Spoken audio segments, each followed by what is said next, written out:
جس کا کوئی بابا نہیں تو پھر شیطان اس کا بابا ہے. یہ قرآن ہے. اور میں آپ کو یہ سنا دیتا ہوں. فرشتوں کو اللہ نے فرمایا کہ آدم کو سجدہ کرو. تو آدم کون تھے؟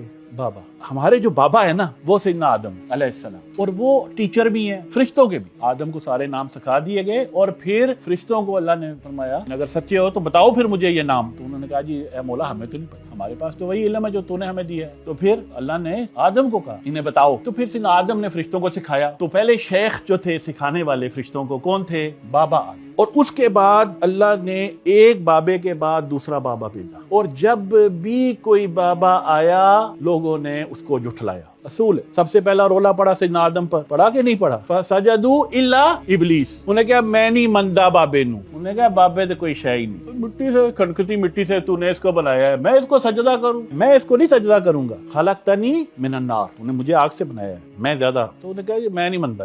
سیدنا نوح آئے، انہوں نے کہا جی ہم نہیں مانتے. سیدنا ابراہیم ہم نہیں مانتے. سیدنا موسیٰ ہم نہیں مانتے. سیدنا عیسیٰ ہم نہیں مانتے. آپ صلی اللہ علیہ وسلم آئے، کیا کہا انہوں نے؟ ہم نہیں مانتے. سیدنا ابوبکر صدیق آئے، انہوں نے کہا جی ہم نہیں مانتے. سیدنا عمر آئے، انہوں نے کہا جی ہم نہیں مانتے. سیدنا عثمان آئے، انہوں نے کہا جی ہم نہیں مانتے. سیدنا علی آئے، انہوں نے کہا جی ہم نہیں مانتے. سو یہ ہوا ہی نہیں ہے کہ کوئی بابا آیا اور اس کو لوگوں نے مان لیا. ہفتہ وار لیکچر میں شرکت کے لیے اپنے قریبی برہانیہ کے سینٹر میں تشریف لائیں. اللہ ہمیں اپنے عقائد کی اصلاح کی توفیق عطا فرمائے. آمین.